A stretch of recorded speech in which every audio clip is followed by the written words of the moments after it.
Ladies and gentlemen, we have a new video that is now emerged of the Delhi blast. This is a CCTV footage from the signal where the blast took place. In fact, it is a very, very disturbing video.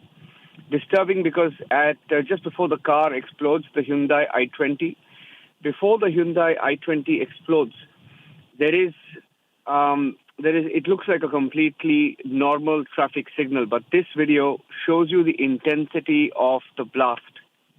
In a split second, there is a huge explosion, and when that explosion takes place a few seconds later, you can see the aftermath of what is left behind. Several vehicles completely charred in a matter of few seconds, and you can see body parts fly, and you can see the complete destruction at the site of the Delhi blast. This is the CCTV footage. This is for the first time, in fact, that we have seen a close footage of the exact blast. In fact, this morning when the first video came in, you could see the car from a distance. You had four points from which you could view the car at a distance, but this is the closest really that we've been able to see of the blast site. And in this particular video, what is evident is how crowded this particular area was. So anybody familiar with the national capital knows how crowded the Red Fort metro station and the Red Fort area is. And this was the situation at 6:50 p.m. Prime time traffic in the evening, and the car bomber explodes. The car goes up in flames. The Hyundai i20 seen in this video going up in flames and causing and leaving a trail of destruction in just a few seconds. In fact, it is so quick. You see this video. The next thing that you really see is the aftermath. In fact, you can see many auto rickshaws. What is very evident from this video is what was there. Several auto rickshaws, given that it was a railway station, auto rickshaws there to pick up people, and you can see that there is a bus as well. There is a bus, and right in front of the bus you can see white cars, the white Hyundai i20 that is standing there, and it's extremely slow-moving traffic, almost, and you can see the car. You can see the car right behind an auto rickshaw. And this is the first time that we have seen the car from extremely close, and this is perhaps the closest that you will see. You can see the bomber. You can see the bomber inside the car at the wheel. Whether he detonated, whether he pushed a button, or whether the car went up in flames is a matter of whether it was a panic attack. It was whether it was triggered is what we don't know. But what is extremely clear is the intensity of the blast, ladies and gentlemen. And this is a video, and it is a clincher because you can see in that moment there is a bus right behind the car, and everything goes up in flames. Every single thing goes up in flames in that split second, and which is evident. Everything goes up in flames. There are several auto rickshaws that you can see. In this particular frame, in this visual, they're all standing there right in front of the Red Fort metro station. This is the Lal Killa metro station, and in a split second, everything goes up. And let me tell you that this is the closest video that we've had. It's been over 50 hours, and in a split second, the entire trail of destruction is left behind. Only carcass of vehicles, in fact, only the frames of vehicles, as we saw it in the aftermath of the blast, is visible in this particular video. And you can see that this video itself is from a CCTV. It's from a closed circuit television footage from a CCTV, presumably of the Delhi police.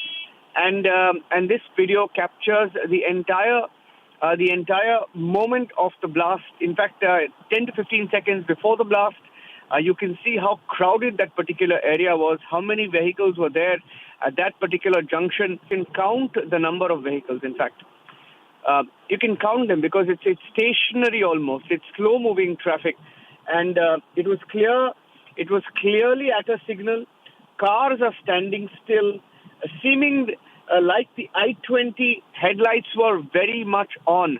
The headlights of the Hyundai I-20 are on, and that particular signal, it seems like what is very interesting here is that it seems like the lights were on high beam.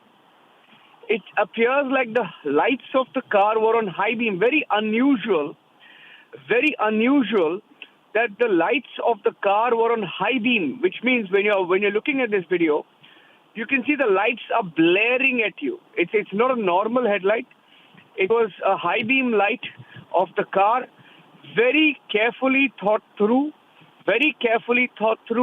and perhaps designed in a way that even if there was CCTV footage, you couldn't really see who was behind the wheel.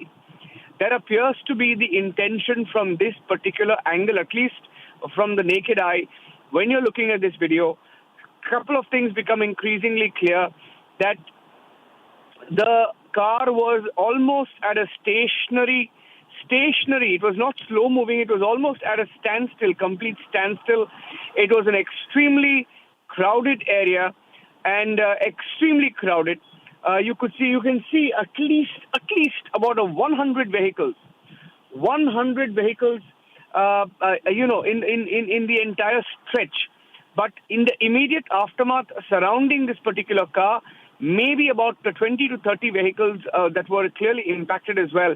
When you saw the scene of the blast, the aftermath, you saw at least 5 to 10 vehicles that were immediately affected, and in the law. Obviously, because it was the traffic had come to a complete standstill, you can see upwards of 30 to 50 vehicles in this closed circuit camera. It's a CCTV footage of the blast, the first time that we are looking at it from such close quarters, and it's extremely unfortunate. And a couple of things that become extremely clear. One, what we can establish from this footage, it was a heavily crowded area. Point number one, heavily crowded area. Point number two, it was designed perhaps for maximum impact because it was at a junction right outside the Red Fort metro station, to ensure that there was maximum impact, of the blast. And point number three, what we also saw, and it's evident from this particular CCTV footage, is that the headlights are on high beam. The headlights, it appears, is on high beam because you can't really see it is blaring at the camera. It appears that it was designed in a way that you couldn't really see who was behind the wheel, perhaps carefully thought through. Point number four, the blast is so intensive. The intensity was so high that in a split second, ladies and gentlemen, the explosive goes off, the bomb goes off, and everything else in that area just goes black. There are just carcasses of vehicles, frames of vehicles, smoke all around in a split second. And this is perhaps the first video that we've seen of the aftermath of the blast, the moments before the blast, and the aftermath of the blast. All three becoming increasingly clear for the very first time since the 10/11 blast, ladies and gentlemen. So this footage is extremely clear, and we wanted to bring it to your attention because this is the first time since the blast that we are seeing such closed-circuit footage of what really happened.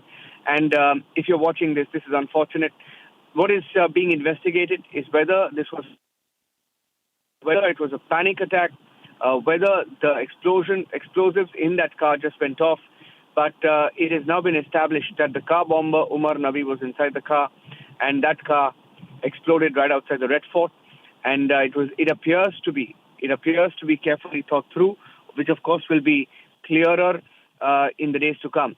The cabinet, which met this evening, the Union Cabinet, followed by the Cabinet Committee of Security, put out a statement, and they condemned the terror attack, which of course makes it extremely clear.